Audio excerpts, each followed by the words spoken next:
Well, good, it's me. It's nice to have a break from doing so many hardcore metalcore bands recently on this series. After doing 3 in a row, I definitely needed something new. Not that there was anything bad with the last 3 bands I did, but it's just nice to have a change of pace. Also, very quickly, got my cat in my lap. Moving on, back to the script. Celldweller represents that change of pace perfectly by being an entirely different genre for me. It's also a request from a dude named Wolf from Discord, who's a really cool dude. So shout out to him for suggesting it. Really thank you. I had a lot of fun. Now, I know very little about the electronic/industrial style of rock and metal. I've dabbled in Dope and Marilyn Manson, and whilst I'm a huge Starset fan, I consider those guys more space rock, if anything, you know? Celldweller is much different. For example, I have no clue if they're a band or just one person, and that one person had second twisted parents, considering that they're named after the dude who killed Tarzan's gorilla dad. Or maybe they didn't. Anyway, Klayton, do you get the joke now, has apparently been a busy sausage since the late 90s, and that business translates into being multi-talented. He plays multiple instruments, sings, screams, produces, remixes, maxes, relaxes, and doesn't pay taxes. And he's put out a decent body of work in his near 2 decades long career, and I'm about to tell you my opinions about it. So let's get this on actually I won't use a monkey metaphor since it's probably in bad taste by this point. It's Backtracking, and this time it's Celldweller. As always, we start with the beginning, and like most cases, it's a self-titled debut. Celldweller by Celldweller came out in 2003, was released on Position Music and Easy on Music, and was produced by Klayton himself and Grant Morman of the Latter Day Saints. Easy joke to make since his name sounds like Mormon, but it's spelled M-O-H-R-M-A-N. Now you get it. Now that that's out of the way, let's talk about the album itself. It's a really strong debut, I'll admit. It's pretty long, at under an hour and 10 minutes, but it doesn't waste any of the time at all. I just really like the sound of the album. It's produced very well, the vocal effects don't bring the songs down at all and help to elevate certain things from time to time, and the instrumental work is actually quite brilliant. Klayton is very diverse with his vocals, often offering surprisingly well-versed cleans and the type of grayish scream that really serves well in this style of music particularly. Like, if you've listened to Tool and Marilyn Manson, you know the Dope and Marilyn Manson, you know the kind of screaming I'm talking about. Also, his vocals have the mix of Jonathan Davis from Korn and James Maynard Keenan from Tool. That's where I slipped up a bit. I was reading the script as I was trying to say something that was off script. Moving on. If you don't know who either of those are, then you should probably stop watching and existing altogether. Regardless, the singing style is something that works for other musicians that do it this way, those mentioned in the intro included, and that same thing rings true for Klayton. He's a dab hand at pretty much everything. Despite the length of the album, it's not his longest, and the length overall is actually very justified, which is good. The mixing of the genres works well, along with the elements of nu metal and alternative metal, and in terms of sound. It's well balanced. Oh, I needed that. The heavier stuff is where it needs to be, and as is the clean stuff. Even the 3 cell short tracks are welcome, helping to give the album a concept-like feel. What that concept is, I personally have no idea, but it's nice to think about what it could be. Their next songs include Frozen, not that one, I Believe You, Fade Away, Symbiont, and my favourite in Own Little World. Simply put, Celldweller's self-titled debut is a great introduction to his work, it's easily accessible, and the changes of pace here and there are well balanced and will not throw you off at all. Give it a spin, I do highly recommend it. Next up is the first in the soundtrack for the Voices in My Head series, but I'll just call it the Voices in My Head or Voices series to keep it short. It was released in 2008 through Klayton's own record label called Fixed Records, along with being produced by Klayton on his own, and despite being the second studio album released by Klayton, he doesn't consider it part of his main albums, calling it more of a side project thing. It's easy to see why. The Voices series is mostly instrumental production-based work, and there are 2 other albums to get through in that line. So, yeah, saying that, as of writing this... I hadn't listened to the other 2 yet at the time, but now I have. Because I listened to all the albums before I recorded the video. Let's see, yeah. I always do look albums up as a rule to find out the album times, and Voices Volume 1 is about 58 minutes, mercifully shorter than the Celldweller's self-titled first output. That's difficult to say. Since it is mostly production and instrument-based, there's really almost no vocals, with the exception of the track Birthright and a chorus line on a couple of the songs, adding a slightly more symphonic-sounding element. Even though the album is almost entirely instrumental, I still had a lot of fun listening to it. Side stuff, side albums included, is fun to listen to, and it's a good chance for Klayton to stretch out and show off his skills on both sides of the booth. Having said that, the production does have a slight tendency to take over the instrumental stuff. I know, Celldweller mixes electronic styles of music with styles of rock and metal, and that's all well and good, but on occasion the lighter elements can drown out the heavier stuff. Another issue is the number of tracks. Upgraded to a total of 22, which I think is the most on any of his albums. It doesn't feel justified from time to time. About half the songs are barely even 2 minutes long, and one of them is only 14 seconds. There really shouldn't be that much setup to lead to what feels like white noise most of the time. I'd probably give this album, it made everything blur into each other and not in a good way. If I did scores on the series, I'd probably give this album 7 out of 10. I don't know. First score ever on Backtracking. History is being made.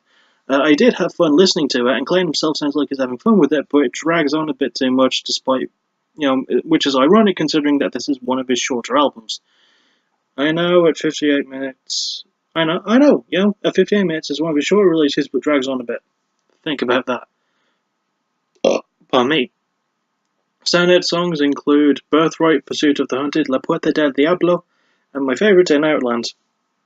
I can recommend Voices Volume 1 since it is a lot of fun to listen to. It does drag on a bit, but it's definitely still worth a listen. Next we reach his third album, and second in the main series, Wish Upon a Black Star. Released in 2012 through Fixed, Klayton be behind the booth once more, this time with the help of Grant Mormon from the first album again, which I think this is the last time Grant will appear. Like pretty much all of Klayton's work, there has been many re-releases, deluxe editions, and what have you, but I went for the standard edition of the album. Good thing, since the album is the longest in Celldweller's back catalogue, being almost 74.5 minutes long, which is over an hour and a quarter. You might think that that's bad, but I'm about to shoot you in the brain with a knowledge bullet. The deluxe edition is over twice as long. That's 2.5 hours of the stuff, and as much as I've been enjoying Klayton's work up until this point, even I think that's a bit too much.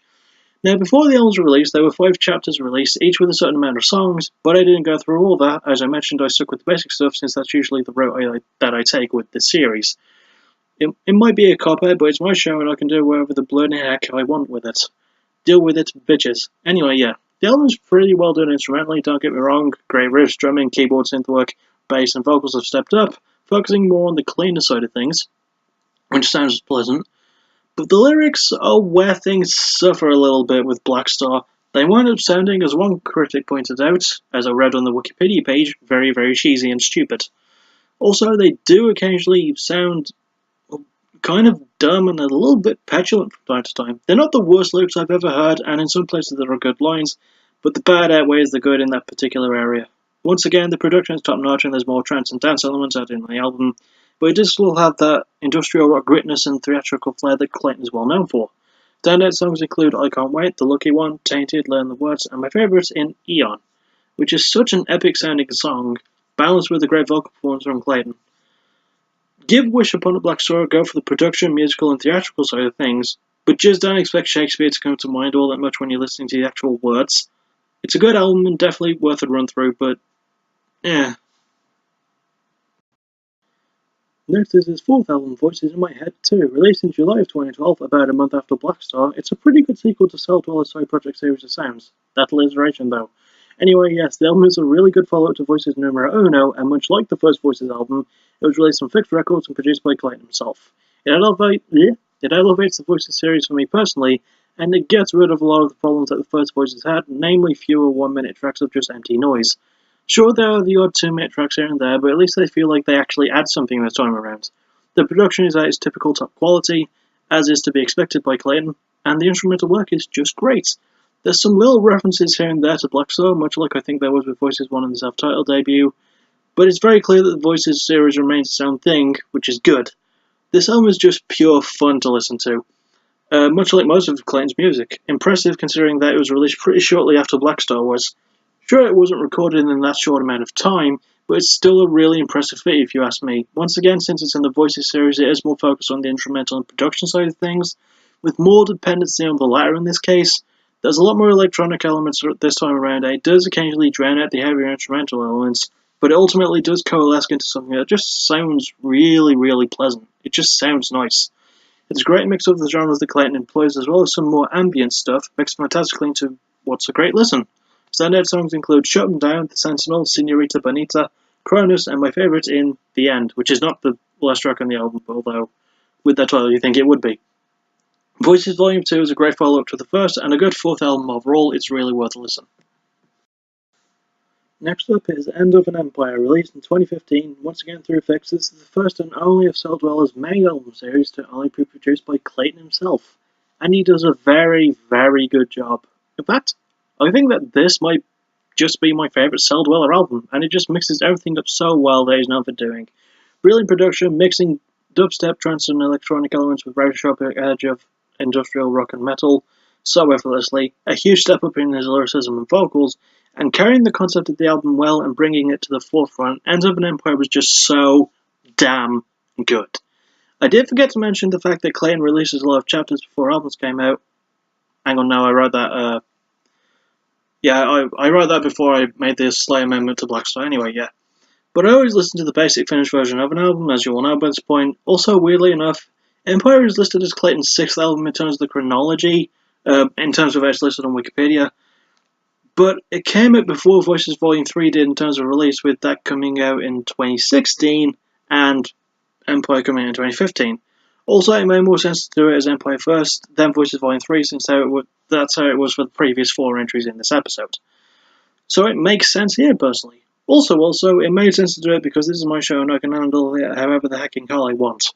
Anyway, yes, the album story appears to take place on a fictional planet named Eteria, which is a really cool name. It focuses on a dude named the Emperor trying to save a failing civilization which was brought about by a war between the Probots and the Robophobes, with the Probots being cybernetically enhanced humans who are shunned from modern society. Well, futuristic modern society. Even though the album, we have this cool concept to work with, there's a lot of mystery surrounding it, mostly the fact that it's not related to Wish Upon a Black Star. But it is still a good album, even if the concept isn't easy to grasp. It's told in an energetic, enjoyable way that's just easy to get into. Standout songs include the title track, Jericho, Breakout, Good Luck, You're Fucked, Down to Earth, and my favourite, the very beautifully done Just Like You. End of an Empire might be Klayton's best work today, and it's easy to listen to. Accessibility, a great concept, solid riffs, drumming, bass work, great vocals, mix into the band very well, and lyrics better than, his previous outputs. Better than on Black Star. I highly recommend that you listen to this album. It's his best work, I feel. It's really, really good.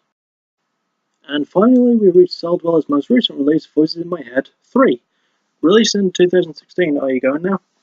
Fixes the label, Klayton is the dude behind the booth, and as usual, the dude makes magic. I will say that I feel like this Voices album is the most balanced with this main album, in this case being End of an Empire, obviously. All of the songs on the album have such lovely little tones and references to Empire that it's easy to notice, and in all honesty, this album could be meshed together with Empire and just provide a great backdrop between all the songs there. It honestly goes so well together. This album is also Klayton's shortest in either series at 46 minutes, and whilst the version I did listen to had 2 bonus tracks in the beginning to middle part of the album, those tracks are just redone versions of 2 previous tracks without the choir and orchestral stuff, so I'm not counting them, as cool as it was to listen to them. This album sees Klayton getting a little bit more experimental, and there's a lot less rock on this one, but that's not a bad thing. It's also a little more It's also a little bit more experimental than Klayton's other stuff, adding some nice little elements of experimentation with his production. Sorry, I thought I did that wrong, but I didn't. That's what I like about the Voices albums. They're pretty much an opportunity for the dude to just goof around and mix things up a bit. It's nice to hear him having fun doing what he's doing. Sure, this album might be easily savage, but it's not any less memorable. Since it is a shorter album, it does thankfully get rid of some of the issues that his previous 2 Voices albums had, mostly very short tracks that led to what felt like nothing. For Voices 3, however, those shorter songs mixed in well with the longer songs on the album, and it sounds pretty damn good. It's much more balanced than the other Voices albums. The production remains through the roof, and the experimentation helps and pays off for Klayton, who already experiments enough as it is with the music. I should probably do that more. Drink. Tea, obviously. Standout songs include Hyperion, Time is Lost, Fall to Earth, Distant Worlds, and my favourite in the closer, When Your Walls Fall. 5. Voices 3 is a great continuation of the series, and it balances out so very well indeed with the End of an Empire. Just adding more layers to the storytelling that was present on that album, I do recommend this one quite a bit. It's good. It's very, very good. So that's it for this episode. Obviously, my favourite was End of an Empire. There's just so much of it to like. It's easy to get into, and I really do recommend it. Least favourite might be Wish Upon a Black Star. The instrumentation wasn't bad, and neither was the production, but the lyrics were just kind of a huge letdown, and it spoiled the album for me a little bit. and made it feel a bit longer than it actually was, which is saying something. Anyway, I hope that you all enjoyed it. I did, personally. You know, it's nice to have a requested episode where I'm completely blind for a change. Like, I never listened to any of his stuff beforehand. I did look it up that his stuff has been heard in, like, trailers for games and movies and stuff, but I didn't recognise any of it, so, yeah. Stay tuned for the next episode, because it's one that I've personally been wanting to do for a while. It's going to be mostly blind. It's a band called Straight From The Path. I'm going to see you all then, and I hope you enjoyed this one. Especially you, Wolf. Another shout out to you for suggesting it. Really, really thankful for you, like, coming up with something, because I needed something new to listen to, so, yeah. Take care, everyone. You're all awesome. Bye-bye.